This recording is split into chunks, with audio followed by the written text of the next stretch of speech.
今日はフルモデルチェンジされたマセラティグランカブリオトロフィオを箱根ワインディングに持ってきました。今日は気温が摂氏13度でちょっとね風が強めなんですけれども、ピリッと肌寒い感じでオープンカーをね楽しむには最高のコンディション恵まれました。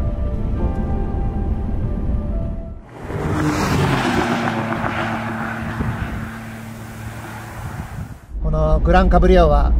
グランツーリズムとともに並行して開発されたそうですけれども、大人がね4人しっかりと乗車できて、そしてフルオープンにして風とね、それから景色や山の香りとか小鳥のさえずりとか、そういったものをねドライバーだけではなくパッセンジャーリアシートに座った方たちも一緒にね堪能できるというイタリアの最高級のラグジュアリースポーツカーです。マセラティっていうねメーカーの車作りは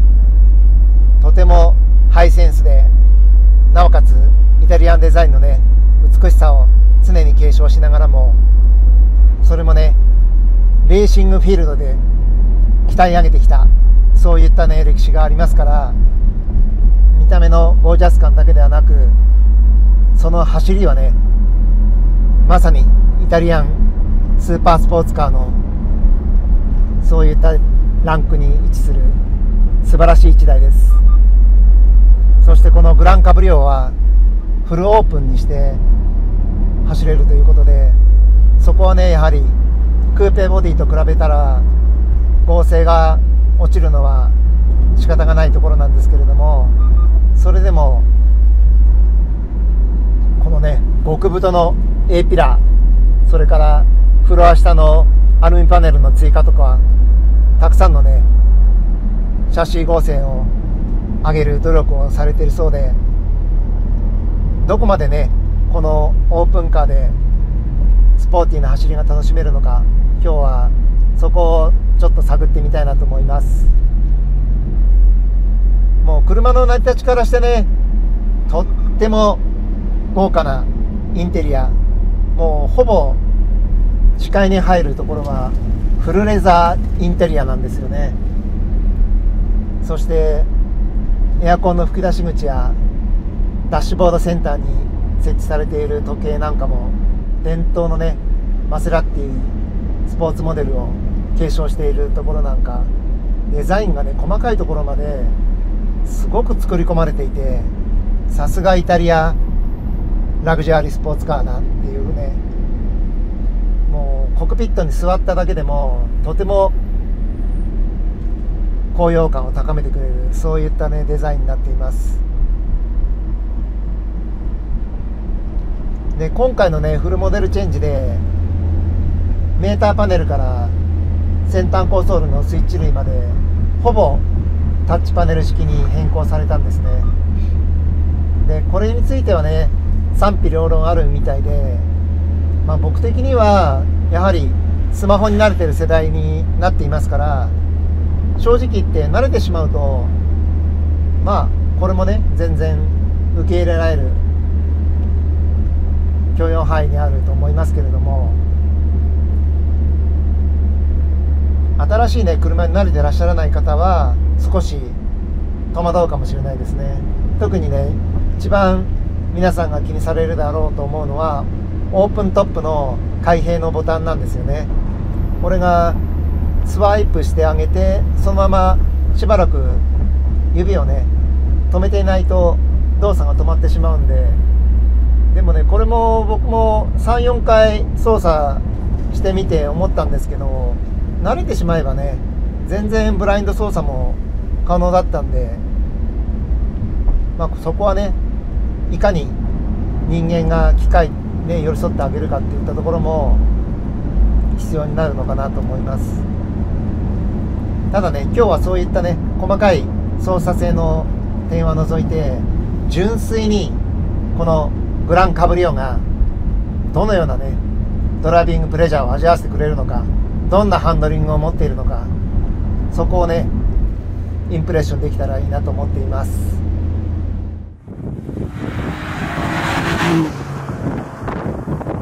走行モードはコンフォート、 GT、スポーツ、コロサという4つのモードでドライバーが任意に選択できるんですけれども、走り始めは基本は GT モードになっています。で今日はね GT モードで走り始めて、そこからスポーツに変えて、最後にコロサを試してみたいと思います。この優雅なボディデザインなんですが、まあまあなねボディサイズを持っていて、全長が 4960mm、 全幅が 1950mm、 前高が 1380mm、 そしてホイールベースは 2929mm というね、まあまあロングホイールベースの車に仕立てられてるんですね。これは大人4人がね快適に乗車するための、リアのね特にシートに座る方の足元のゆとりとかね、それからドライバーズシートもとても調整幅が広くて、身長195センチぐらいの方でも全然窮屈な姿勢を取らずにね、ピタッと自分好みにシートをアジャストできるような、とても広々とした室内になっているんですが、これがねこのロングホイールベースがどんなハンドリングに影響があるのかも見てみたいと思います。昨日までね雨が降ってたみたいで、路面がとても綺麗なんですね。ですからもうね気温も13度ぐらいあるんで、タイヤもちょっと走るだけで温まるでしょうから、今ねドライブモードで走っていたんですけど、この8速 AT はねマニュアルモードもあるんで、マニュアルモードに変更して徐々にペースアップしてみたいと思います。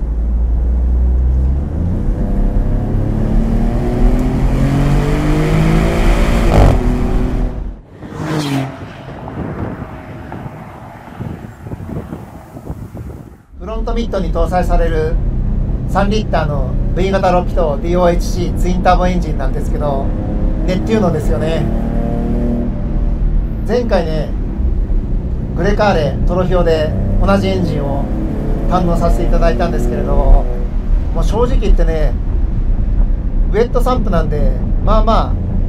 MC20 と比べるとおとなしいのかなと思ったら、とんでもない、めちゃくちゃある意味ねじゃじゃ馬的な暴力的な加速をするほどパワフルなエンジンだったんですね。で最高出力は550馬力を6500回転で発揮して、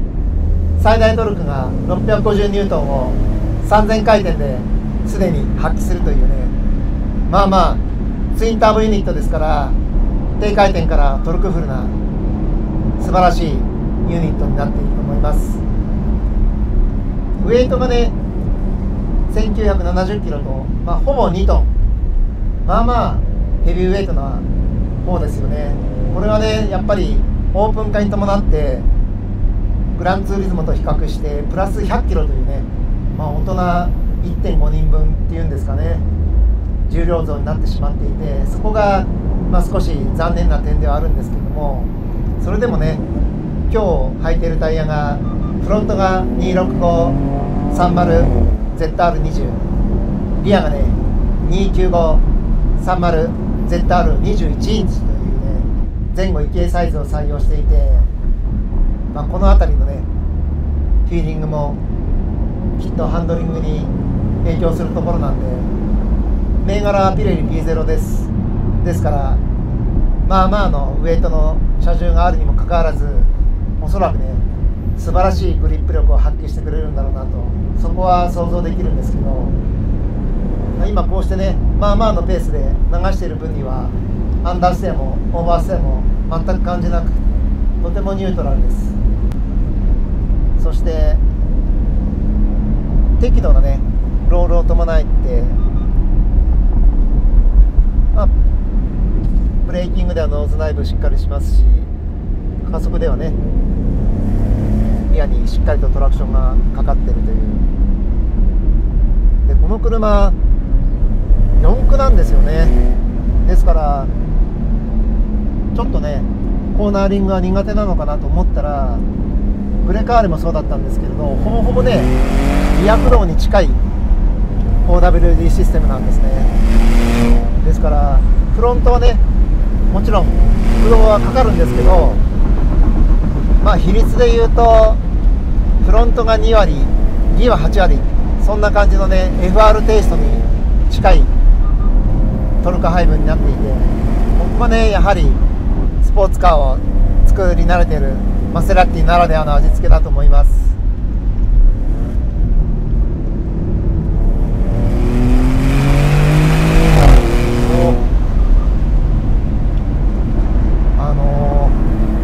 屋根がないんでね、リアからのエキゾーストノートがドライバーの耳にしっかりと届きますね。カラスさん危ないの。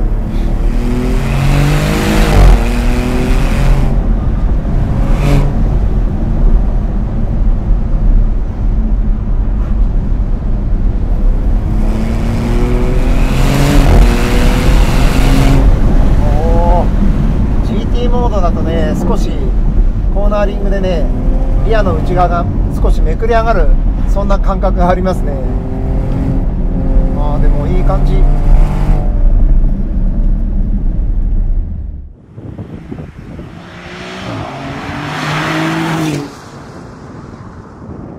動力性能なんですけど、向上されてる0-100キロ加速が 3.6 秒、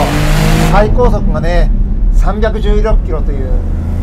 もうスーパースポーツカーの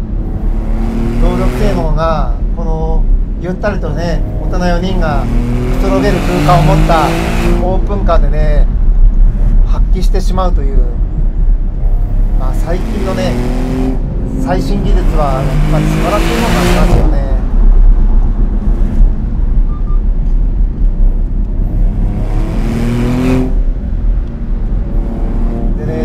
モードでのハンドリングなんですけど、意外とねロールは伴うんですけれど、コーナーでしっかりと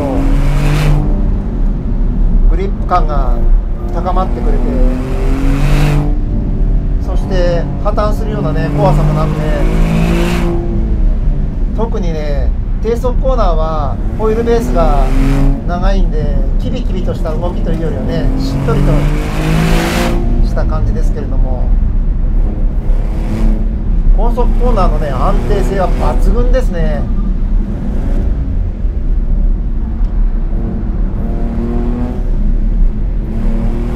まあ下りなんですけれど、やはりね下りは少しよっこいしょという感じはしますね。まあまあ若干アンダーで怖さはねもちろんないんですけれど、それなりに腰砕け感というのが伴ってくるなという感じですね。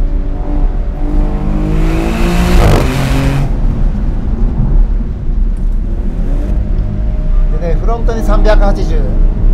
リア350の径を持つブレンボ製のフロント6スポットリア4フォットのブレーキなんですけど、タッチはね悪くないんですが、やっぱりちょっと効きはね正直甘め。まあこういったねワインディングをそれなりのペースで走らせるような状況では仕方がないのかもしれないんですけど、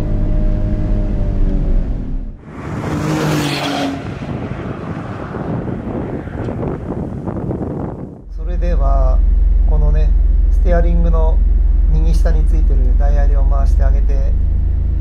GT モードからスポーツモードに変更して走ってみたいと思います。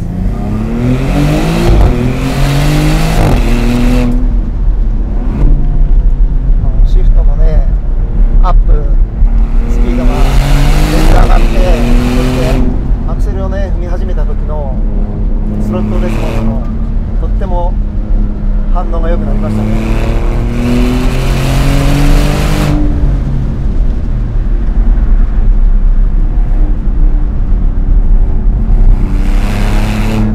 ダブル押しボンリアマスピンクの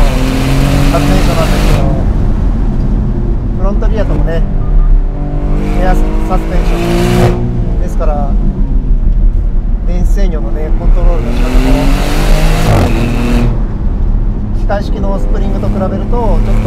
るかには勝てるのかなと思いますけど、まあそれでもね、まあまあなヘビーウェイトですから、それをこれだけねスポーツに走らせられるところなんかはさすがだなと思いますね。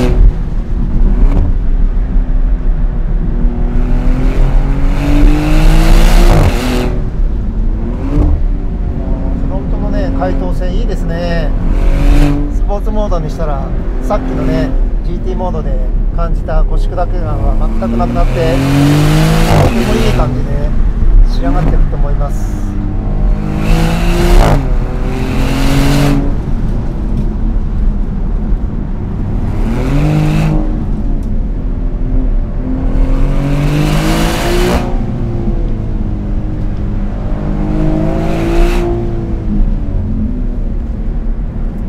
ネプテューノエンジンの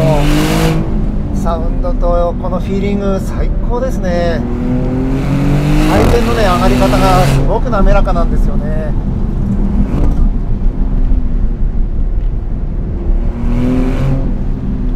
そしてねこの6000回転を超えるあたりのエキゾーストの音、これたまんないですね。やっぱりねオープンエアを味わえるからこそこのねエキゾーストの音がドライバーに届くんですよね。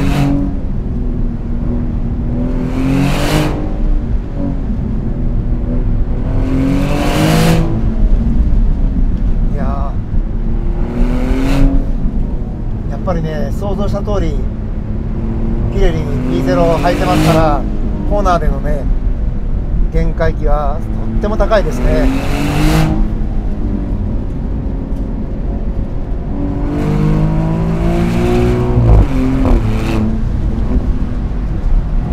おお、速い。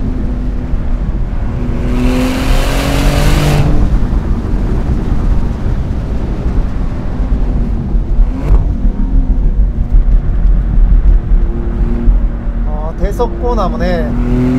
さっきはちょっとかったりなっていうイメージがあったんですけど、このスポーツモードにしたらね解凍性が全然上がりましたね。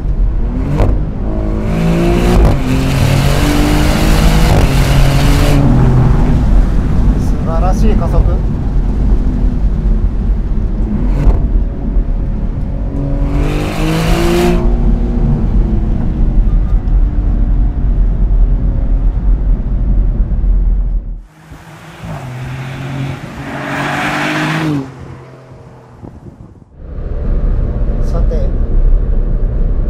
から今度は交差モードに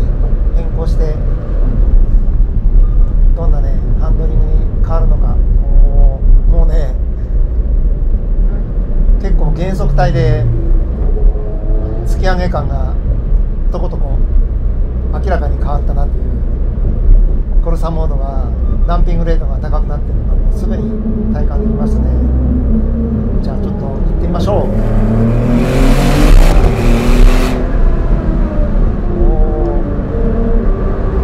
さらにね、ロール量が減りましたね。でね、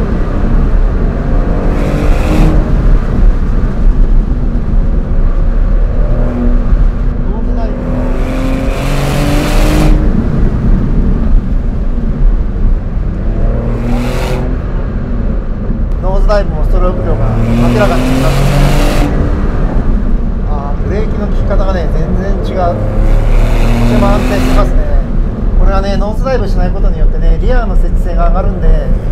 リアブレーキもしっかりとね仕事でするんですよね。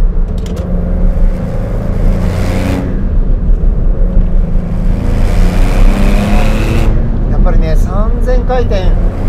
からのこの650ニュートンメーターのトルクがね効いてますね。全然加速する。速い。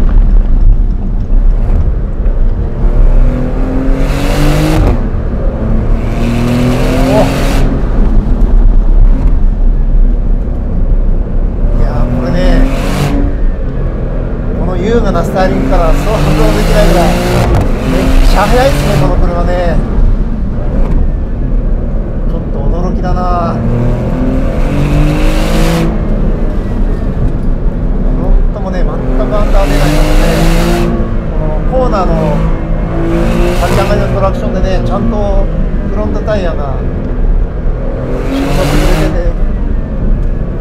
シュアンダーが全くないですね。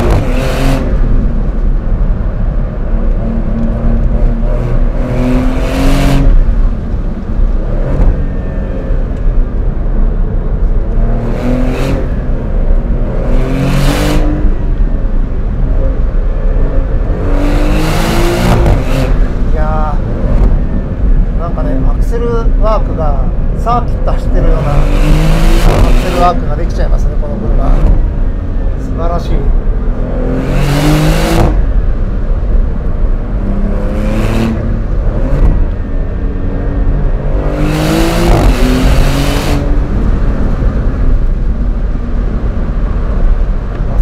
当速い車速でね、高速コーナー入ってくれますね。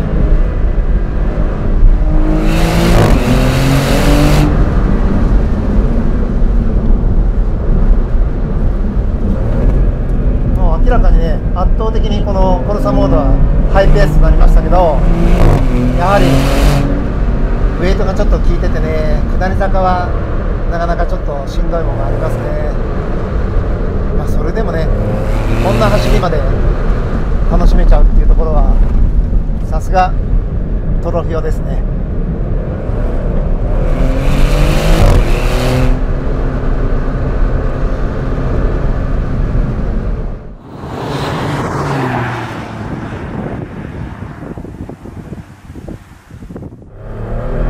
それではね、最後に上り坂をちょっと攻めてみたいと思います。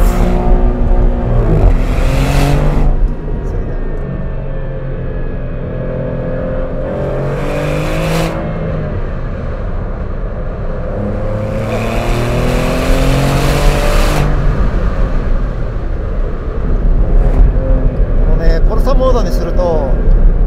メーターパネルの表示がセンターメーターに変化して、そしてね、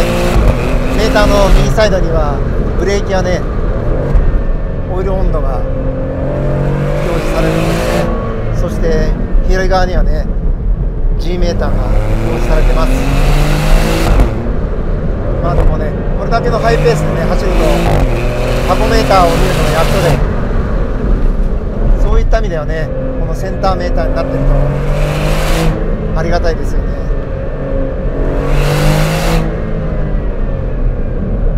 で、最高出力はね6500回転で発揮してますけど、正直ね6000まで回ったらシフトアップした方が加速しますね。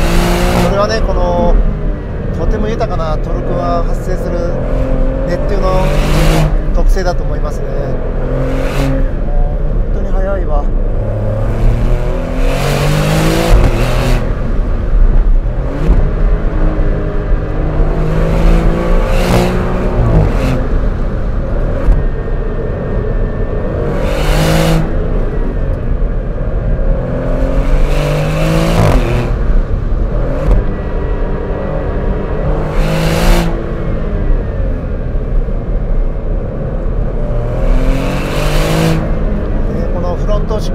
リア4ボットのブレンボキャリパーですけど、しっかりとね車速をフォローしてきますね。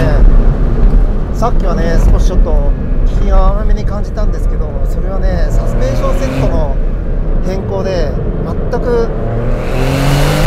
メージ変わりましたね。これだけのねウエイトがある車をこの車速でね走らせても安全にね車速をコントロールできる、ブレーキも素晴らしいですね。でこうでないとねスポーツカーは速く走ることできないですよね。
結構なねペースで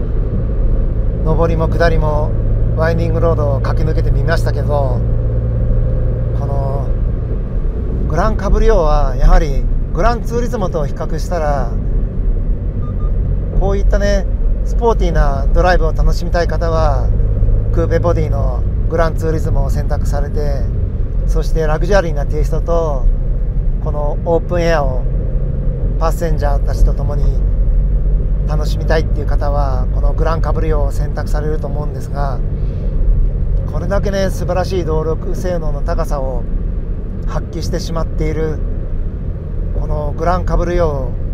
の存在がねあったら、もはやクーペボディのツーリズムはなくてもいいんじゃないっていうぐらい、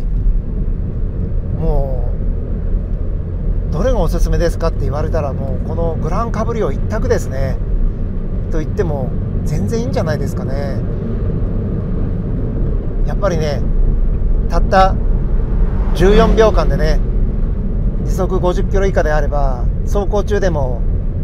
このソフトトップの開閉が可能だっていうね機構がついていますから、ちょっとオープンエア楽しみたいなって思った瞬間にねさっと屋根を開けて走れるし、もしもね小雨がパラパラっと来始めても決してね路肩に止まることなくスッとソフトトップを閉じることもできますから、それにねこのネプテューノエンジンを堪能できるコルサモード、これはね、ある意味ボーナスみたいな素晴らしい性能を有してるっていうことが確認できましたね。いやー、昔からねこのマセラッティは屋根がないモデルが大好きで、もう今からね10年以上前になりますけど、ジュージャーロさんがデザインされたマセラッティの 3200GT のスパイダーバージョン、それにね乗ってたんですが、スカイフックサスペンションっていうね新しいダンパーシステムが装着されていて、そして僕はマニュアルミッションをね選択して3ペダルのね古典的な6速シフトスピードでドライブしてたんですけど、そこのねある意味いいところだけをきちっとね継承されていて、そしてとんでもない次元でね走れる、またオープンエアも楽しめる、そして新開発のねこの V6 型6気筒のネプテューノエンジンですよね。このサウンドも堪能できて、なんてね贅沢な1台に仕上がってるんでしょうって思いましたね。イタリアのスポーツカーブランドの中ではフェラーリに次いでマセラッティというブランドが選択されると思うんですけれど、フェラーリにはない優雅なゆったりとしてねした時間を楽しめる、そういったねこの乗車定員4人のね満たされた時間を堪能する1台になってる。やっぱりねこのマセラッティならではの世界独特のテイストはスポーツカーが好きな人であれば虜になるのもうなずけますね。フェラーリほど過激な走りはしないんですけれども、それでもねアルファロメオよりももっとスポーティーさとラグジュアリーさを堪能したいっていう、そういう方にはねドンピシャな1台ですね。今日はねワインディングロードでしたから GT モード、スポーツモード、クロサモードを試してみましたけれども、今度ね東京ストリートではコンフォートモードと GT モードでねシティユースをどんな感じで味わえるのか、またインプレッションしてみたいと思っています。今